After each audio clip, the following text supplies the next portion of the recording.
In our first story, health professionals in the Ashanti region have identified meningitis as the cause of death of some 4 Kumasi Academy students. On Tuesday, students boycotted ongoing end-of-term examinations, saying they were not psychologically prepared for the test because of reported deaths in the school. John News caught up with one of them in the following conversation, which has been muffled to protect his identity.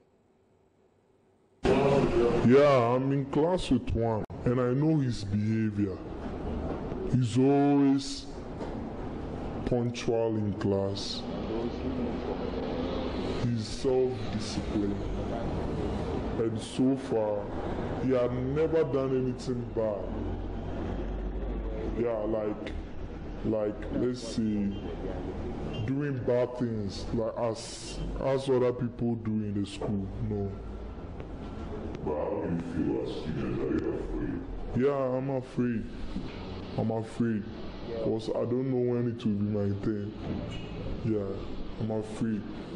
They've not shown out what particular is going on. No post-mortem that this and this are going on. But you should be afraid. Why? You are in an institution where people are dying rampantly. Why shouldn't you be afraid? You should be. Yeah, the school is forcing us to write the exam. They are forcing us. They are trying in all their means to persuade the parents so that they would bring their wards back into the school. But that's not right. All what they are doing is not fair. They should avoid lying that people are awkward and all sort of stuff. They should come out with the truth and speak out the truth. For me, let me say, I'm not prepared because of what's happened. You see, even when I was prepared by that time, today I'm not prepared because, you see, we went home, we were scared, so you can forget. No, we are not prepared. Yeah, we are not prepared to write the exams. Some are still in the house by now, and we will be starting Wednesday. We are not prepared. That's tomorrow. We aren't prepared. I would like the authorities to investigate what's going on. Yeah, they have to investigate, and they have to close the school down for some while, because we can't be in the school or those things will still occur. So they should evacuate the school for a while.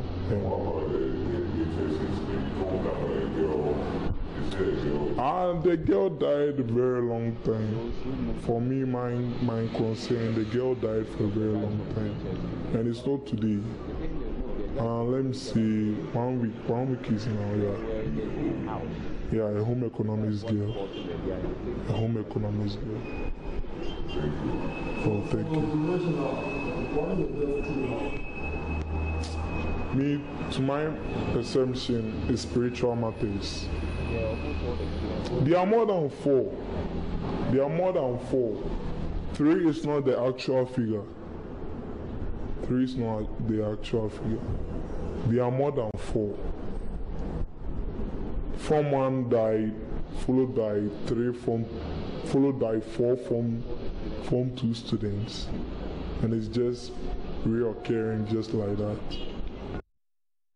Just a reminder, the sound was muffled so the student's identity could be protected. And meanwhile, the coordinator of the regional student body, Ralph Sarkodie, has urged students to trust authorities to unravel the mystery.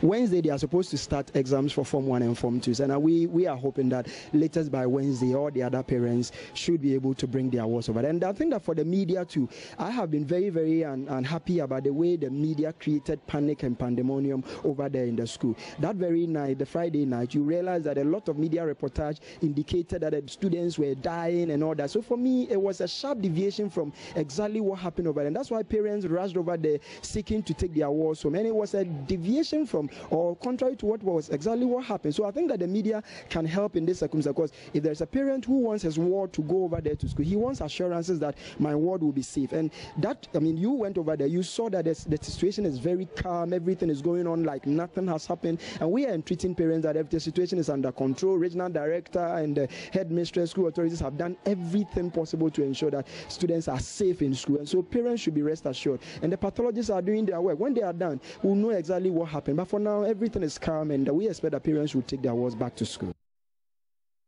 Well, at a news conference a while ago, Regional Minister Simon Osei-Mensah called on parents to remain calm whilst the school deals with the situation at hand. Kwesi Deborah is a man in the Ashanti region and joins us live now. Good afternoon, Kwesi. What more has the minister been telling the students? Hello. Hello, Kwesi Deborah. Yes, thanks for joining us. What more has the minister been telling the students?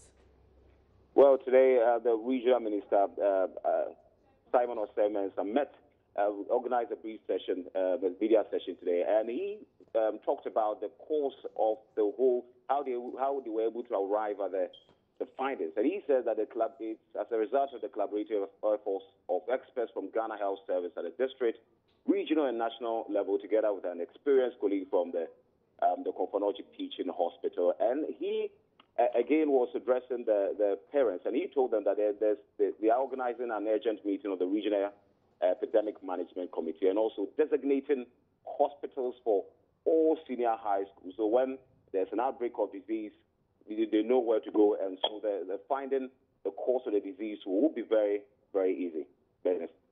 All right, and so meanwhile, what are the parents saying? We know that the students have been advised to stay calm, and the situation will be dealt with. But what are you picking on the ground from both parents and students?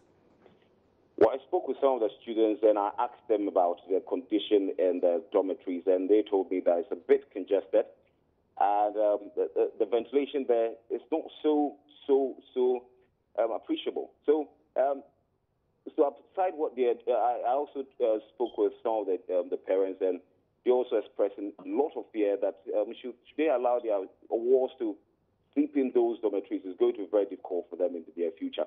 So this is what they are telling me, that and also the headmistress, as a temporary measure, is going to move some of the students from the dormitories to a certain building in the school, which is yet to be completed, so that at least it can reduce the congestion in the dormitories. Dennis.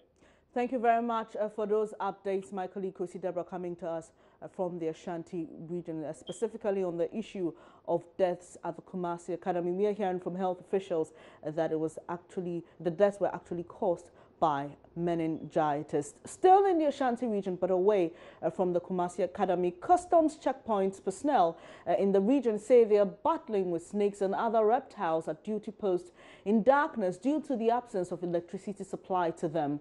The already poor state of the customs checkpoints in the region is being compounded by the situation. Operations of the Kumasi unit of the Custom Division of the Ghana Revenue Authority is seriously under threat, though it exceeded its revenue collection targets last year.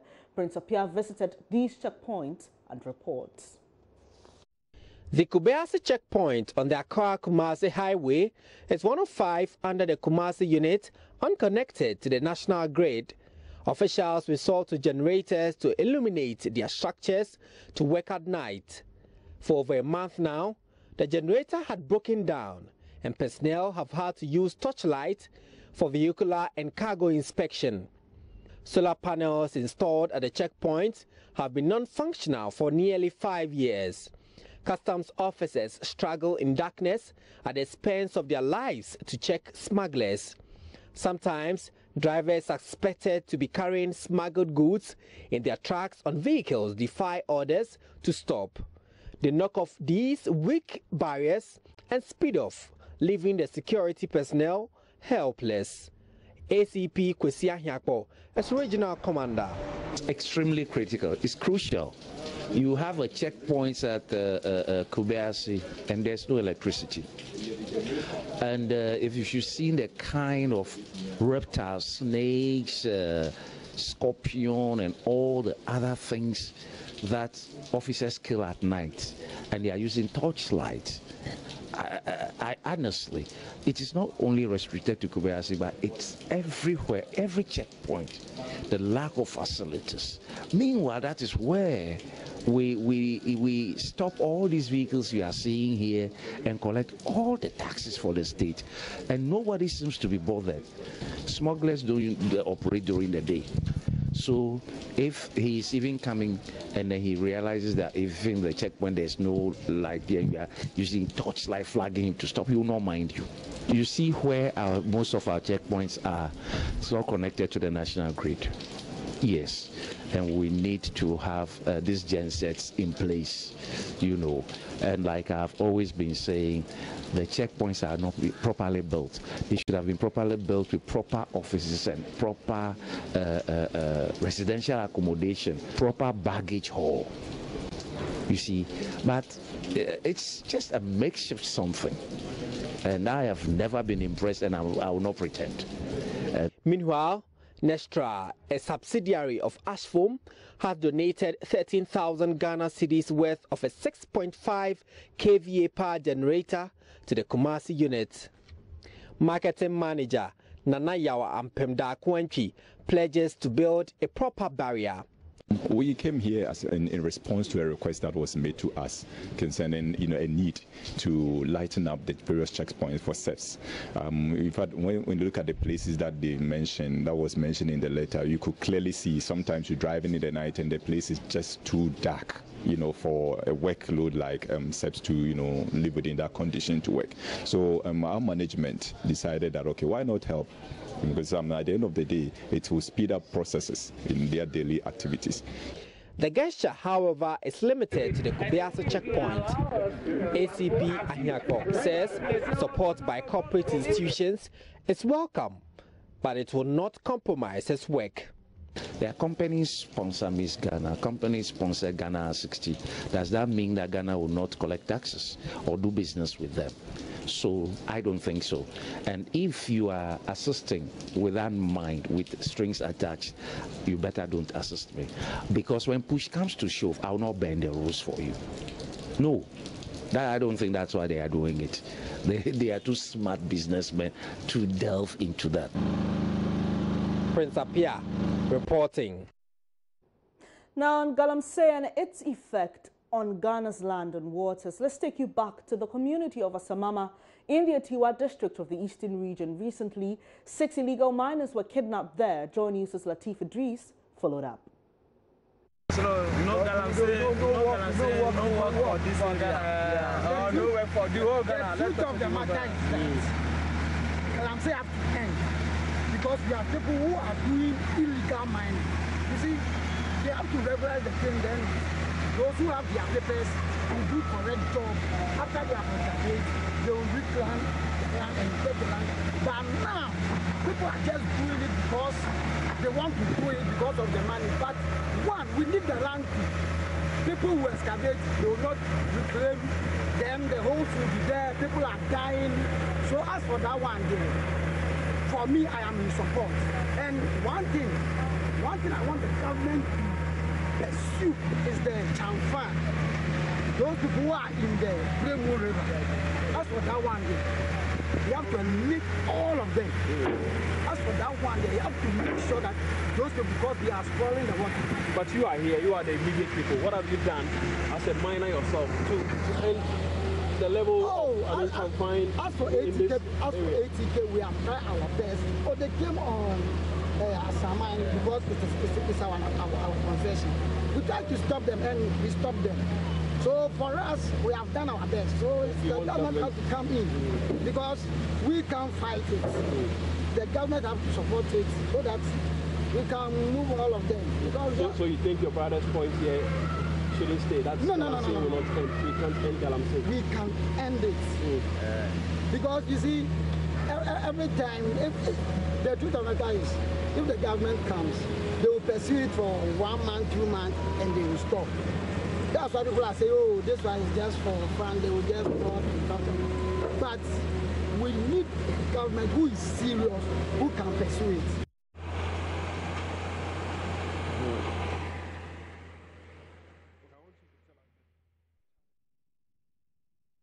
Well, member of Occupy Ghana, Jejom Kweku Segbefia, says there's a threat to national security as regards the Galamsey menace. He spoke to me earlier on News Desk.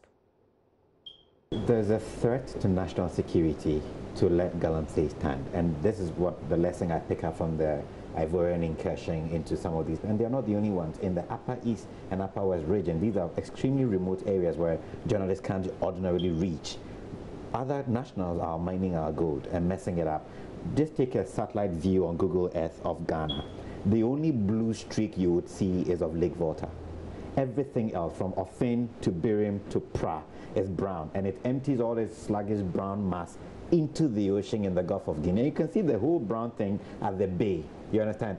Do the same for the Yangtze River in China, as blue can be. So why aren't they doing that in their country? Why are we allowing ourselves to be used to mess up ours? But the biggest risk in Galamsey has to do more with the fact that it will empower and embolden people one day to take up arms. They make enough money to actually get the equipment required to defend themselves. Recently, when some people decided to secede from Ghana for some funny reasons, we all went, you know, we were all upset, right? If they have the wherewithal to do so and get these arms, do we have any idea how kind of Delta issue from Nigeria or Boko Haram we could potentially breed? Okay, so we need to look at it this way. And the final thing that can actually do, stop this problem is to have localized action at the local level. They are suffer companies. In the pre-colonial time, they were strong enough to stop their royals and people from being taken away from the Gold Coast as slaves. Why can't we do the same to protect our own environment and to protect our resources? What happened to the rivers which were gods and for which you couldn't even go to them on some days? And I mean, suddenly, because the Galamsey people pour libation before they do this, so the gods are less angry, then I say they are less crazy. We should look at ways by which we can solve that. But then, as I mentioned earlier, stop it and immediately provide opportunity. Carol Annan, MD of New Times Corporation, fears some lives may be lost in the process of fighting Galamsey. She emphasized the media coalition against Galamsey's aim to name and shame everyone involved in illegal mining. Go to the bottom of it. We can decide to put a human face to it, but by the time we finish putting a human face to it, Ghana will be wiped out. It will require that some lives will be lost in the process. But we have to weigh that against the total decimation of the country called Ghana. And I don't think you have anywhere else to go or I have anywhere else to go. It's a multi-pronged media approach. We are going to have discussions, we're going to have interviews, we're going to hold roundtable discussions, and we are going to name and shame. With evidence. We are not going to just carelessly, say that somebody is doing this, but we are going to involve as many people as possible in Ghana who are in positions of authority, who can ensure that what we are doing, who will join the crusade. Because we are a country of people who, generally tend to follow people and tend to look up to people, and the people we look up to must lead the way. We in the media are part of the solution. You sitting here are part of the solution. The average Ghanaian walking in the streets is part of the solution. So what we are going to do is, from the print side, we are going to dedicate pages and focus. Front page, inside pages, columns, features, name it, on Galamsey. For the electronic media, they're going to dedicate airtime to talking about Galamsey. We're going to go beyond that and do outreach programs to ensure that as many people as possible are first and foremost educated about it. Because I think when people become better educated about it, they will be more passionate outreach about programs in the communities where not only across the country. Media, we have over 300 registered radio stations. We have TV stations, so many of them. We have print media. What is our excuse? Well, she spoke to me earlier today on News Desk. You're watching Joy News Today with me, Benis Abubed. We'll take a quick break. When we come back, we'll bring you more stories. Please don't go away.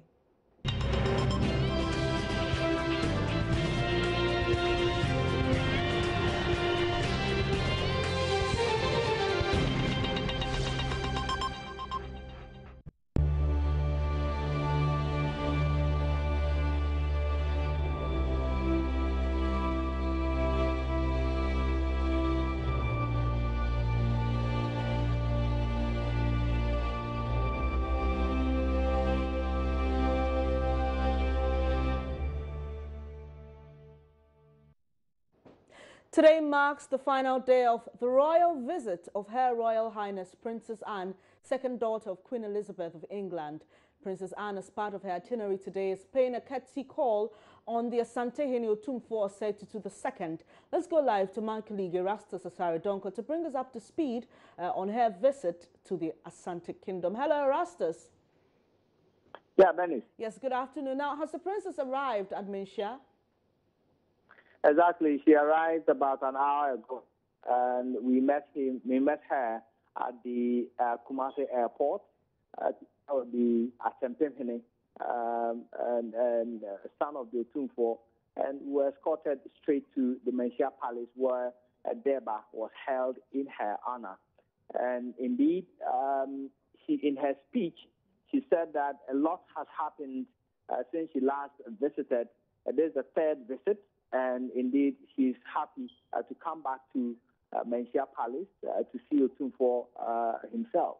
And in his remarks, Otumfuo said that her visit is very important to him because it marks the kind of stability, the kind of cooperation and a partnership that exists between the UK and Ghana.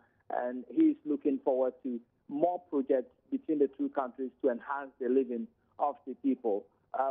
She's now on her way to God's Heritage Academy. It's part of a sponsorship program organized by Opportunity International UK, which is supporting its collaborators here, Sinapiaba, to help give life and expansion to private educational facilities to help rural communities. So there is one such school here where she will be visiting in about 5 minutes. Erastus, before you go, what has been the reception from the people of Kumasi?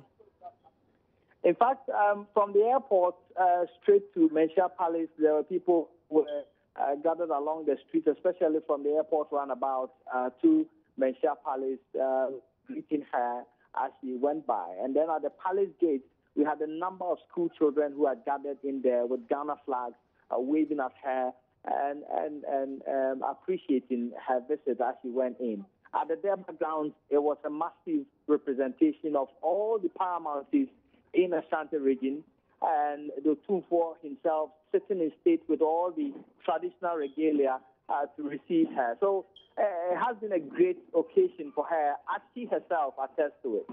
Thank you very much, Erastus Asare-Donko, for bringing us some updates of Princess Anne's visit to the Asante Kingdom. It's day 2 of that visit, and she spent her first day here in Ghana, paid a courtesy call on the president, and visited some other places. Now, away from Princess Anne's visit, some have described him as the most controversial diplomat. As the British High Commissioner John Benjamin prepares to leave Ghana in June, he has been talking about his stay here.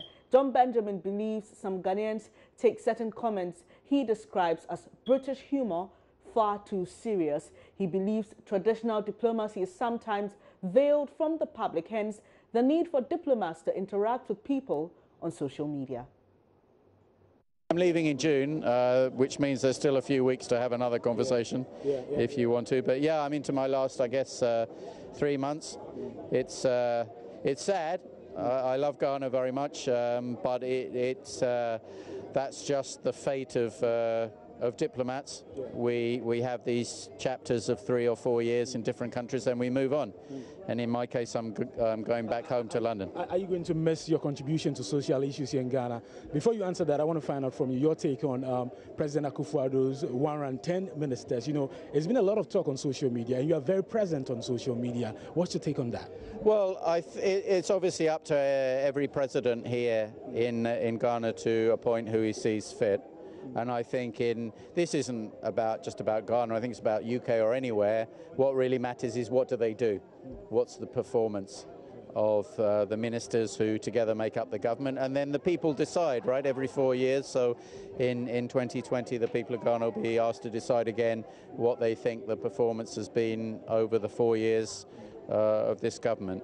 So I think performance matters more than numbers. But of course, whoever is in power in Ghana, whether it's NPP or NDC, what we want is Ghana's success, and we'll always work very happily with any government that is voted by the people of Ghana.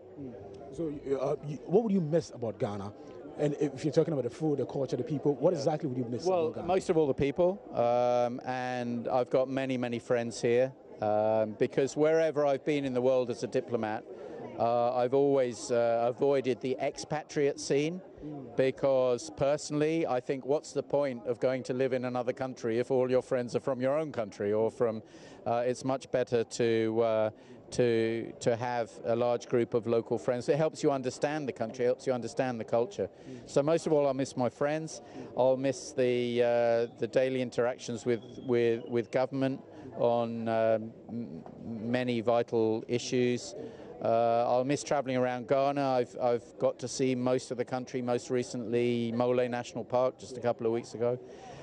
So I'll miss that, and I'll miss Ghana very much, and I'll always have an eye out for wherever I am for Ghana, for how Ghana's doing, for its future success. And I think Ghana's got a lot of very wonderful qualities that perhaps even people in Ghana take for granted, like a very high level of social peace between the different ethnic groups and communities and religions, which is not a given in many, many parts of the world and parts of this continent.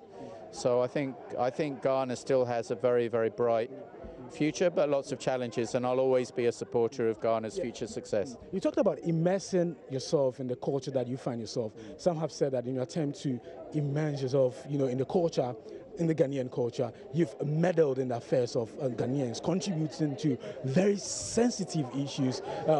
Stuff I want to find out from you. When you sent out that tweet about commissioning the Harmattan, when you put out that tweet about going to a baby naming ceremony on painted V8, what were you insinuating with that?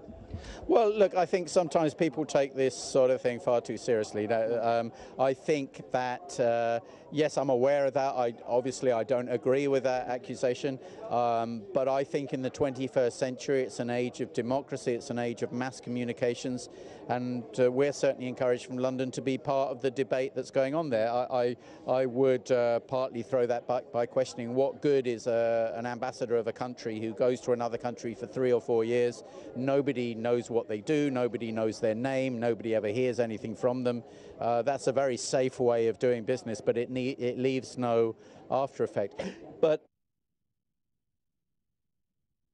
away from John Benjamin, Minister for Gender and Social Protection, Otiko Afisa-Jaba, some weeks ago faced some backlash on social media on her call for girls to stop wearing mini skirts and provocative dresses to prevent the possibility of rape. Well, she's been defending her position on the subject, stating it is common sense and sound advice for girls. And Otiko Jaba was speaking on the sidelines of Princess Anne's reception to commemorate Ghana's 60th anniversary celebration.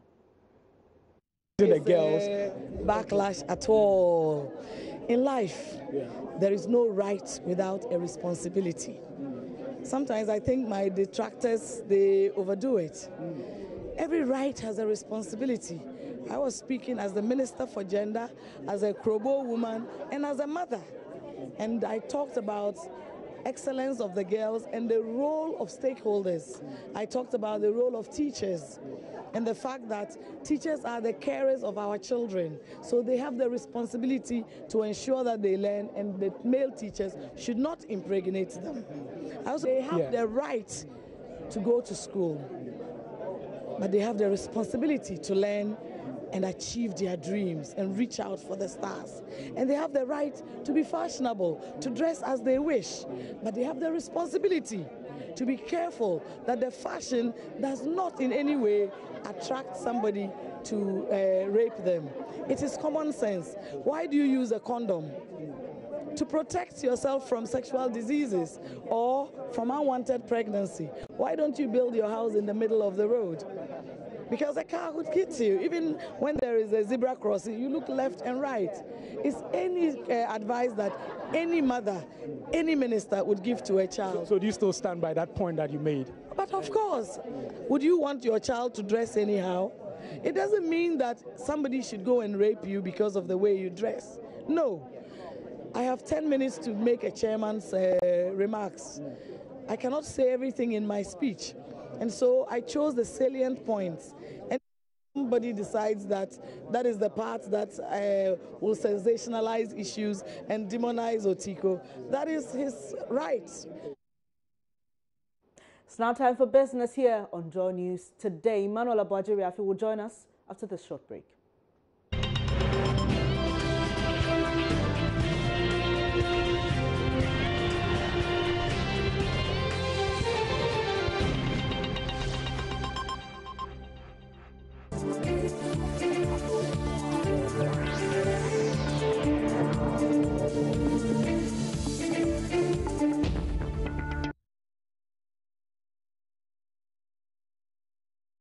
Hello again, good afternoon. Here are some updates in business.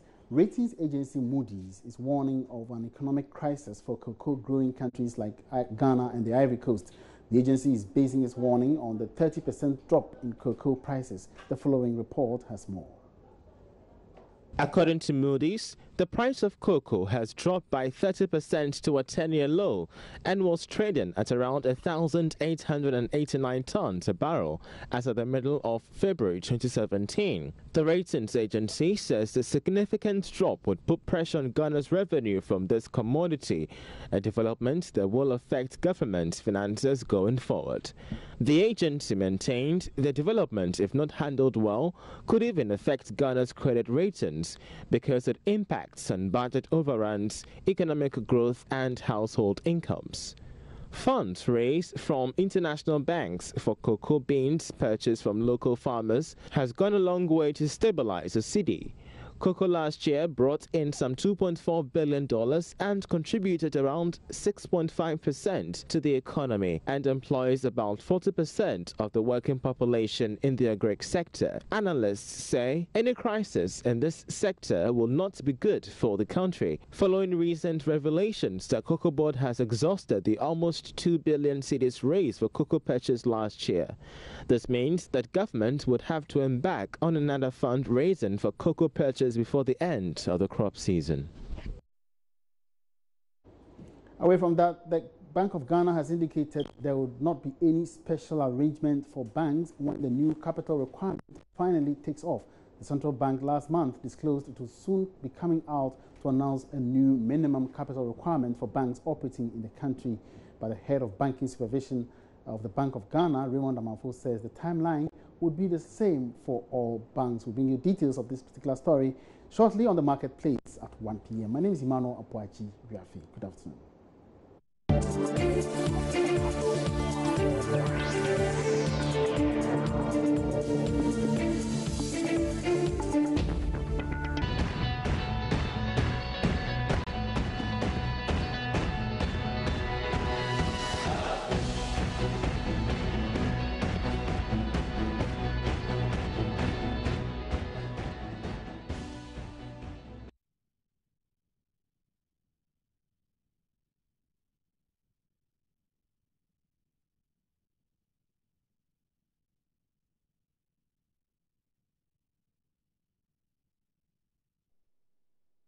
My name is Baba Tando and I have the latest in the world of sports. Let's get talking right here, right now. And the situation on the ground, or what's been happening, is about the second coming of Kwesi Appiah as coach of the Black Stars. Now, a member of the executive committee of the Ghana Football Association is advising against pressure on newly appointed coach of the Black Stars, James Kwesi Appiah.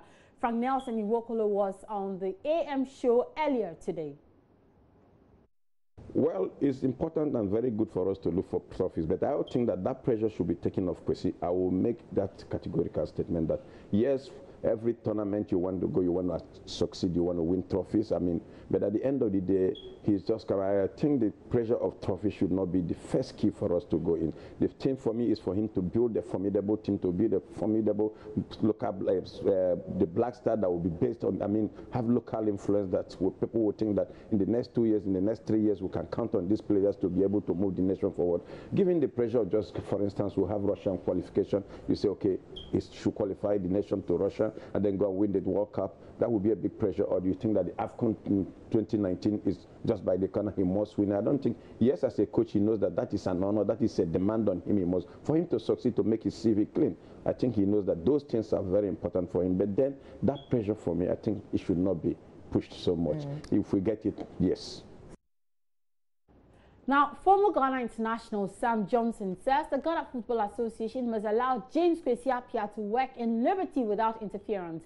The 43-year-old, who played as a midfielder for many international clubs, including Fenerbahce, believes if Kwesi Appiah is allowed a free hand to operate, only then can he be accountable to the people of Ghana and the GFA as well. He was a guest on the AM show earlier today. If there's going to be a discipline on the coach, it will depend on the big men. That is. If you say the big men, who are you talking about? The GFA? The FA, everybody who is part of the national team, because maybe a player will come to me, and then they will report the coach to me, and then in front of the player, I'll say, oh, don't mind this coach. I'll talk to him, and then the coach, Africa or Ghana in particular. This is something that is natural for us. A senior man is coming to you and he's trying to tell you something. Okay, no, he's sorry. Do this, do this. Automatically, we try to, do something. We think if we don't do that, it means it's like you don't respect the big man or something.